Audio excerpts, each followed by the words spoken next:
우리는 지금 가정의 달 5월이요. 총회가 이번 주는 청년주일로 정하는 그런 주일입니다. 오늘날 우리의 가정의 자녀들, 특별히 우리 청년들이 참으로 설 자리가 없습니다.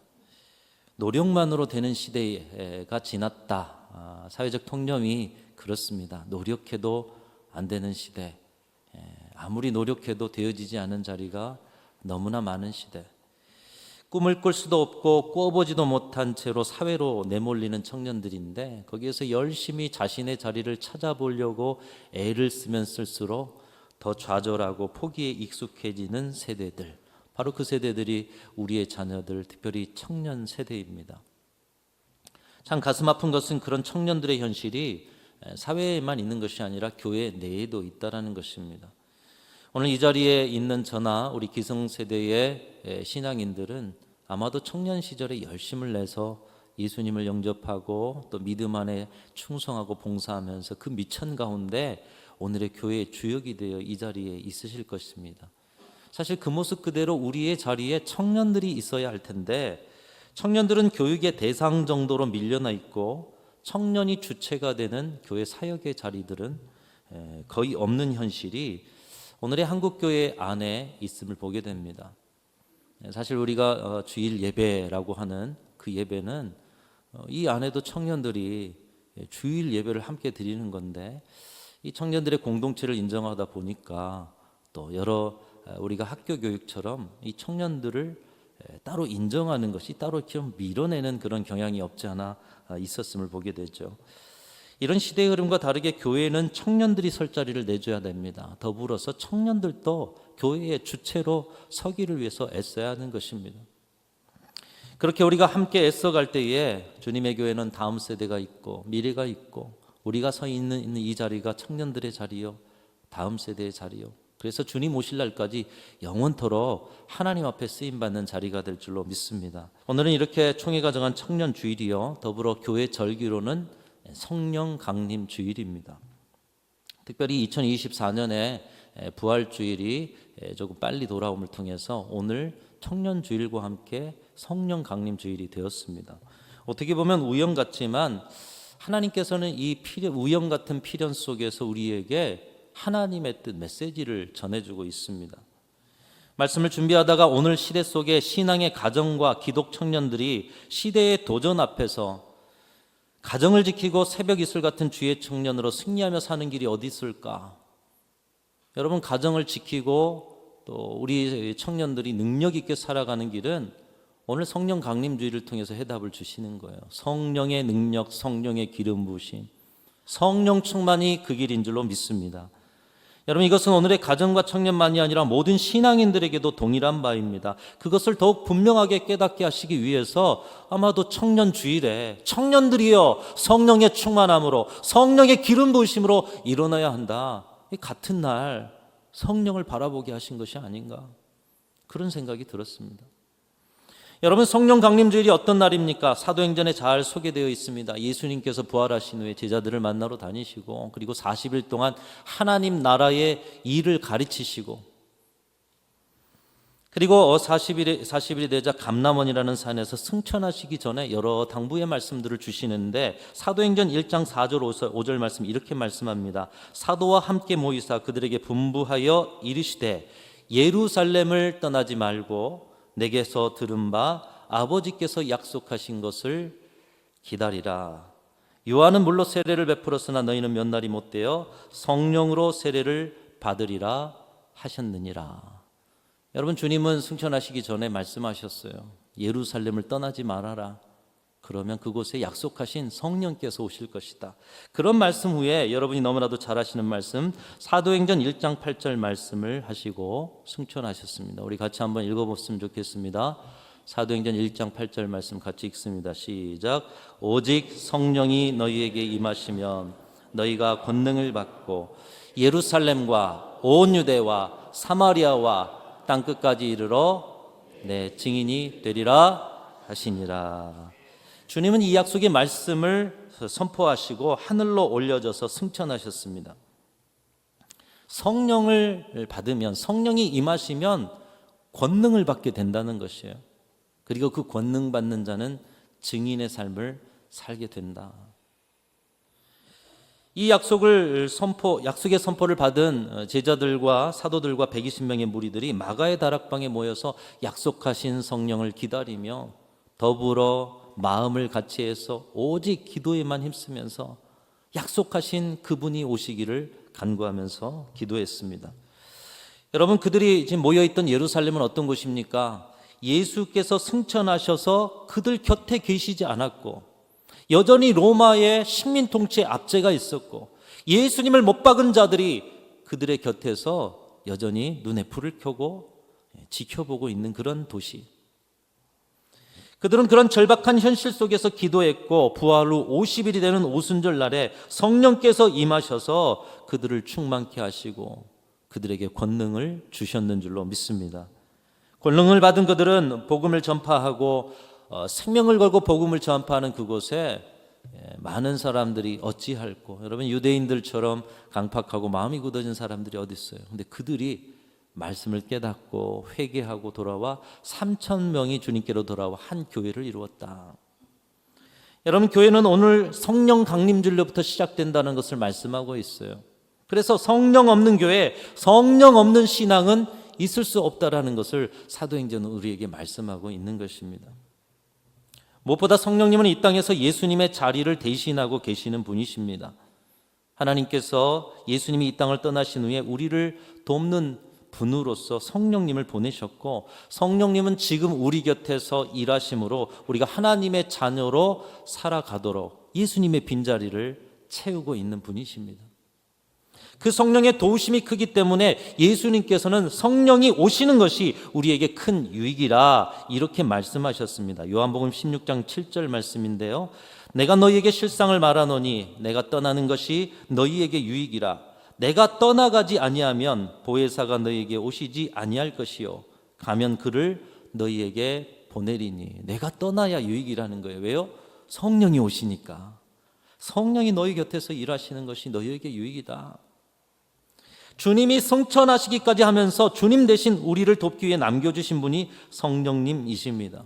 그렇기 때문에 우리 곁에서 살아 역사하시는 성령님을 성경대로 알고 우리 성령님을 느끼고 체험하는 것, 그것은 건강하고 능력 있는 신앙생활의 필수 요소라는 것입니다. 무엇보다 교회는 우리의 열심과 능력이 아닌 오직 성령의 능력으로 일어설 수 있는 것입니다. 여러분, 교회를 세우는 길이 여러분의 헌신, 여러분의 열심, 여러분의 수고, 물론 그렇습니다. 그 수고를 하게 하고 헌신하게 하는 자원의 즐거움을 누가 주시느냐? 성령님이 주신다는 거예요. 교회는 성령의 능력으로 일어서는 거예요. 이렇게 성령님을 알고 체험하고 의지하는 것이 너무나도 중요한데, 한편 성령님은 우리 신앙에서 많은 부분 소외되어 있습니다. 많은 신앙인들이 성령님을 알지도 못하고 전혀 의식하지도 않고 살아가고 있다는 것이에요. 여러분 안에는 성령께서 계십니까? 오늘 이 자리에 성령이 여러분을 만져주시고 오늘 여러분이 살아가는 곳에서 권능을 주심을 늘 느끼며 체험하고 살아가고 계십니까? 예수님이 가신 그 빈자리를 성령께서 채우고 계시다니까요. 우리 옆에 계신 분은 성령 하나님이라고 말씀하고 있어요. 오늘 말씀을 통해서도 분명히 새기시기를 바랍니다. 진정 우리 곁에서 일하시는 하나님이 어떤 분이신지 오늘 9절 말씀이 말씀하고 있는데, 우리 함께 읽으면서 여러분의 가슴에 새기면서 내가 진정 그리스도인인가 한번 확인해 보셨으면 좋겠습니다. 같이 읽습니다. 시작. 만일 너희 속에 하나님의 영이 거하시면 너희가 육신에 있지 아니하고 영에 있나니, 누구든지 그리스도의 영이 없으면 그리스도의 사람이 아니라. 여러분, 교회 다니면 그리스도인, 예배 드렸으면 나는 그리스도인, 내 지난 인생의 신앙생활에 충실하게 했으니 나는 그리스도인.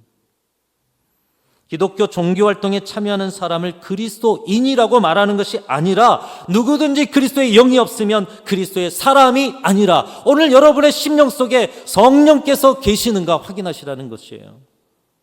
성령님이 내 심령 속에 계시지 않으면 나는 그리스도인인 줄 알았는데 아니라는 거예요.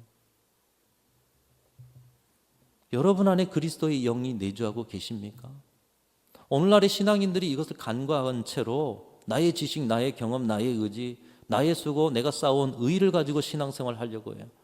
아무리 많은 것 쌓아도 지금 여기 내 안에 성령께서 계시지 않으면, 그리스도의 영이 없으면 나는 그리스도의 사람이 아님을 말씀하고 있는 것입니다.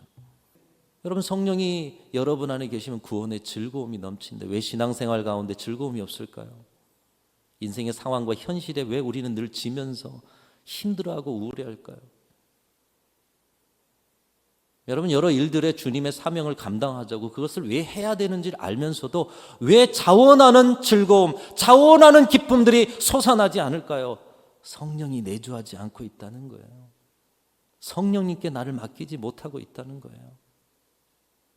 진정한 변화, 진정한 소망, 진정한 미래는 성령이 내 안에 계시고 성령의 도우심만이 내 인생의 미래의 희망임을 인정하며 그분께 손을 내밀 때 성령께서 우리에게 주시는 것이 소망이요 미래인 줄로 믿습니다. 그것이 과거나 현재나 우리 신앙인들의 소망이요 능력이요, 교회가 능력을 회복하고 신앙이 능력을 회복하는 길이요, 지금 우리 곁에서 우리를 위해서 일하시는 성령 하나님 외면한다면 권능이 어디로부터 오겠어요? 오직 성령이 너희에게 임하시면 권능을 받는데 성령 하나님 외면하면 권능이 어디로부터 오겠어요? 이 좋은 성령 하나님이 저와 여러분 곁에 계신 줄로 믿습니다. 여러분의 마음과 영혼 안에 계신 줄로 믿습니다. 여러분의 삶 속에 언제나 임재하고 계신 줄로 믿습니다. 그렇다면 그 성령 하나님, 그분이 내 안에 계시고 그분이 내 삶 속에 계시는데 그분을 사용하십시오. 그분을 아끼지 마십시오. 여러분을 도우시려고 이 땅에 오신 분 아닙니까? 근데 많은 분들이 성령의 존재도 별로 의식하지 않은 채 성령님을 아셔도 별로 그분을 사용하지 않으셔요. 대주 시인의 아끼지 마세요라는 시가 있습니다. 여러분의 삶에도 아끼지 않을 것이 있는데 너무 좋은 통찰이어서 한번 제가 읽어봅니다. 우리 연태장님 한 분이 이 시를 보내주셨어요. 아끼지 마세요. 좋은 것 아끼지 마세요. 옷장 속에 들어있는 새로운 옷, 예쁜 옷, 잔칫날 간다고, 결혼식장 간다고 아끼지 마세요. 그러다가 철지나면 헌옷되지요. 마음 또한 아끼지 마세요. 마음속에 들어있는 사랑스러운 마음, 그리운 마음, 정말로 좋은 사람 생기면 준다고 아끼지 마세요. 그러다가 마음에 물기 마르면 노인이 되지요. 좋은 옷 있으면 생각날 때 입고, 좋은 음식 있으면 먹고 싶을 때 먹고, 좋은 음악 있으면 듣고 싶을 때 들으세요. 더구나 좋은 사람 있으면 마음속에 숨겨두지 말고 마음껏 좋아하고 마음껏 그리워하세요. 그리하여 때로는 얼굴 붉힐 일, 눈물 글썽일 일 있다 한들 그게 무슨 대수겠어요. 지금도 그대 앞에 꽃이 있고 좋은 사람이 있지 않나요? 그 꽃을 마음껏 좋아하고 그 사람을 마음껏 그리워하세요. 여러분, 좋은 것 있는데 나중에 미뤄두고 아껴두고 쌓아놓고 그러다가 나중에 못 써서 버릴 때가 있으신 거 경험해 보셨죠? 그 좋은 것을 지금 써야 한다는 거예요. 음식도 좋은 것은 냉장고에 넣어놓고 지금 좀 오래된 거 먼저 먹다 보니까 그 좋은 건 또 나중에 오래된 게 돼가지고 우리가 경험하는 바잖아요. 때로는 그렇게 아끼는 게 어리석은 일일 수도 있다는 것이에요. 여러분, 성령님도 그렇습니다. 성령님이 여러분 안에 계신데요. 여러분을 돕기 위해서 하나님이 보내주셨대요. 지금 우리 교회 안에, 여러분의 사역의 현장 안에, 고통의 자리 안에 성령님이 함께 하시는 줄로 믿습니다. 성령님을 사용하십시오. 도움을 구하십시오. 아끼지 마세요. 사실 우리처럼 성령의 도우심이 필요한 존재들도 없습니다. 우리에게 왜 성령의 도우심이 절실합니까? 도움 필요하다라는 거 아마 이 가운데 도움이 필요 없는 분들 한 분도 없을 거예요. 그러나 우리가 왜 그렇게 절실하게 성령의 도우심이 필요한가? 우리 한계를 뛰어넘는 많은 일들이 있는데, 첫 번째로는 인생에 있어서 탄식하는 일들이 끊임없이 인생 가운데 일어나기 때문에 성령의 도우심이 필요한 줄로 믿습니다. 여러분, 탄식할 일들이 얼마나 많은지 모르겠어요. 젊은 날 여러분 탄식거리가 있어서 노년에는 탄식 안 해도 되는 그런 게 아니잖아요. 근데 젊은 날 그런 시절에 참 어려움 속에서 울부짖으며 한숨 지으며 살았던 삶이 내 노년에도 있을 수 있다는 거예요.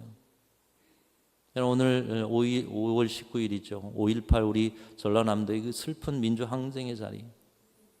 여러분, 근데 그 시절만 그렇습니까? 오늘의 시절에는 이 답답한 이 시대의 우울이 없습니까? 탄식의 자리는 계속 생겨나는 거예요. 여러분, 근데 성령 강림주일이 어떻게 임했습니까? 바로 탄식의 자리에 성령께서 오셨어요. 마가의 다락방이라는 곳이 탄식의 자리입니다. 그저 어디 한 건물 공간, 평안한 어떤 자리가 아니에요. 예수님을 못 박았던 도시가 예루살렘 아닙니까? 예수님을 못 박았던 그 사람들이 지금도 종교 지도자, 정치 지도자, 로마의 식민 통치를 하는 그 사람들이 있는 예루살렘. 그런데 예루살렘을 떠나지 말고 약속하신 것을 그 절망의 자리에서, 탄식의 자리에서 약속하신 성령을 기다려라.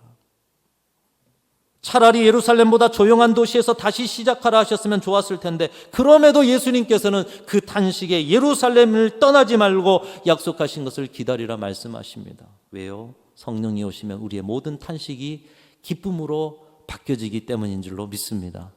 우리로는 어떻게 할 수 없어요. 우리로는 그 탄식의 문제를 아무리 애를 써도 바꿀 수가 없어요. 근데 성령이 오시면 바뀌어지는 거예요. 먼저는 탄식하는 우리를 바꿔주십니다. 우리의 심령의 탄식이 기쁨으로 바뀌게 하시고, 그 권능을 받아서 예루살렘 행각으로 뛰쳐나가서 그 탄식하는 도시를 바꿔버리는 것이 성령의 능력인 줄로 믿습니다. 성령을 사용하십시오. 여러분의 탄식의 자리에서 성령의 도우심을 구하십시오. 내 인생에 성령의 기름 부어주시고 충만하여서 내 힘이 아닌 성령의 능력으로 감당하도록 여러분 성령의 은총을 구하시기를 바랍니다. 오늘날도 끊임없이 탄식하게 되는 시대입니다. 전쟁의 소리가 멈추지 않아요. 자연만물의 멸종의 소리, 우리도 또다시 그 자리로 가는 것 같습니다. 사순절 열심히 했는데 다 잊어버렸어요. 사회의 대립과 갈등의 소리, 가난과 배고픔의 소리, 속고 속이는 소리, 음란과 타락의 소리, 여러분의 인생에는 또 어떤 탄식의 소리가 있습니까? 어떤 일로 한숨 짓고 계십니까? 그런 시대를 치유할 힘이 우리에게는 없습니다. 여러분 인정하십시오. 내게는 내 인생의 탄식을 치유할 힘이 없어요. 성령 하나님 찾아와 주십시오. 아니, 내 안에 계신 성령님 나를 도와주십시오. 성령이 임하시면, 성령이 역사하시면 그것이 교회가 되고 복음의 찬송 소리가 넘치는 곳이 될 줄로 믿습니다. 그래서 첫 번째, 성령의 절실하게 도움이 필요한 이 까닭은 우리 인생의 탄식의 자리는 계속해서 생겨나기 때문에. 두 번째로 우리가 성령의 도우심을 절실하게 요구해야 하는 이유는 우리는 도울 자 없는 고아와 같은 자들이기 때문입니다. 이 고아라는 말이 참 요즘에 많이 가슴 가운데 맺혀요. 요한복음 14장에 보면 예수님께서 말씀하셔요. 내가 너희를 두고 떠나는데 고아와 같이 내버려 두고 떠나서 내 마음이 너무 힘들다는 거예요. 그러면서 내가 아버지께로 가면 아버지께 구해서 다른 보혜사를 너희에게 보내주겠다. 진리의 영이신 성령님을 보내주신다고 말씀하셨고, 그 성령으로 우리와 함께 해주신다고 약속하셨습니다. 여러분, 고아가 누구입니까? 사전적인 의미는 부모가 없는 사람을 뜻하지만 그 깊은 속내는 진정한 위로자, 영원한 내 편, 모든 것을 걸어서 나를 위해 주는 사람. 오늘의 시대가 참 그것을 보여주죠. 심지어 부부 서로도 영원한 내 편이 아니에요. 이 시대 상이 그렇다는 거예요. 원래는 내 편 돼야죠. 네, 그런 시절에도 부모는 영원한 내 편이 되는 것 아닙니까?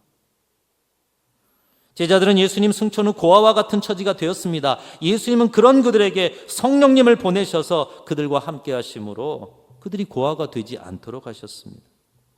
성령은 예수의 영이면서도 하나님 아버지의 영이기 때문에 성령을 통해서 우리는 부모 잃은 고아가 아니라 하나님을 아빠, 아버지로 모시는 고아가 아닌 하나님의 자녀라는 것을 증거하고 있어요. 오늘 본문의 14절 15절이 말씀합니다. 무릇 하나님의 영으로 인도함을 받은 사람은 곧 하나님의 아들이라. 너희는 다시 무소하는 종의 영을 받지 아니하고 양자의 영을 받았으므로 우리가 아빠 아버지라 부르짖느니라. 우리가 어떻게 하나님을 아버지로 불러요? 성령이 우리 안에 계시고요, 성령이 우리를 바꿔주시고요, 성령이 예수를 구주로 영접하게 하시고요, 그 예수 그리스도를 통해서 하나님의 자녀가 되게 하셨기에 올해는 유난히 장례가 많았습니다. 그 과정을 통해서 깨닫게 되는 것은 우리의 인생은 시간이 지나면 지날수록 우리가 고아가 돼가는 과정이구나, 이런 생각이 들더라고요. 사랑하는 부모님, 사랑하는 가족들, 점점 나 홀로 서가는 과정. 그런데 그런 우리에게 인간의 한계에 제한받지 않으시는 영원한 아버지가 생겼다는 것입니다. 어떻게 해요? 성령이 오셔서 우리를 아빠, 아버지라고 하나님을 그렇게 부르게 하셨다는 거예요. 오늘도 하나님을 아버지로 여러분이 부르신다면 그것이 여러분의 선택이 아니라 성령께서 여러분을 도우셔서 고백하게 하신 줄로 믿습니다. 그것이 성령이 여러분 안에 거하시는 증거인 것이에요. 고아 같은 우리에게 아버지를 주신 그 은혜, 홀로 살아가는, 홀로 싸우는 인생이 아니라 주님의 은총을 입고 살아가는 하나님의 자녀된 것, 그렇기 때문에 성령의 도우심이 우리에게 절실한 줄로 믿습니다. 세 번째로 왜 성령의 도우심이 절실한가? 누군가를 살리는 복음의 증인으로 살아가야 하기 때문인 것이죠. 여러분, 우리가 누구를 살릴 수 있을까요? 우리 자신을 보면 나 자신도 살리지 못한 사람들 아닙니까? 살리는 일을 우리가 할 수 있는 일이 아닙니다. 우리는 우리 자신 하나도 살릴 수 없는 존재들이요, 때로는 우리가 하는 일도요, 살리는 일보다 죽이는 일, 죽음에 가까운 일들이 많습니다. 그러면 우리가 어떻게 살리는 일을 감당하는가? 오늘 보면 11절이 말씀하고 있어요. 예수를 죽은 자 가운데서 살리신 이의 영이 너희 안에 거하시면, 성령이 우리 안에 거하시면, 그리스도 예수를 죽은 자 가운데 살리신 이가 너희 안에 거하시는 그의 영으로 말미암아, 하나님께서 성령으로 말미암아서 너희 죽을 몸도 살리리라, 살리시리라. 여러분, 살리는 영, 성령께서는 살리시는 영인 줄로 믿습니다. 하나님께서 성령을 통해 살려주신다는 거예요. 많은 사도들이, 초대교회 성도들이 가는 곳마다 복음을 전할 뿐만 아니라 죽어지는 영혼들, 연약한 육신들, 죽어지는 자리를 살리는 그 놀라운 하나님의 사역을 이룰 수 있었던 것은 그들에게 성령의 기름 부으심이 있었기 때문에. 죄성 가득한 우리가 무엇이라고 우리 입술을 통해서 전하는 복음이 누군가를 살릴 수가 있겠습니까? 오직 성령이 우리의 입술을 주장하여 선포되는 복음을 사용하셨기에 우리가 살고 그들이 살고 살리는 역사가 일어나게 되는 줄로 믿습니다. 살리는 영이 함께 하시면 살리는 생명의 역사, 복음의 증거가 증언하는 역사가 일어난다는 거예요. 왜 오늘의 시대의 신앙인들이 이 살리는 복음 전파의 사역을 못하고 있느냐? 성령님을 사용하셔야 되는 거예요. 성령님이 여러분의 인생 안에 계심을 여러분 확신하고 인정하고 의지하고 나아가셔야 하는 거예요. 그 성령의 역사가 없다 보니 복음 전파, 내 힘으로 어떻게, 그걸 인정하는 자리가 지금 한국교회에 복음 전파 없는 자리 아닙니까?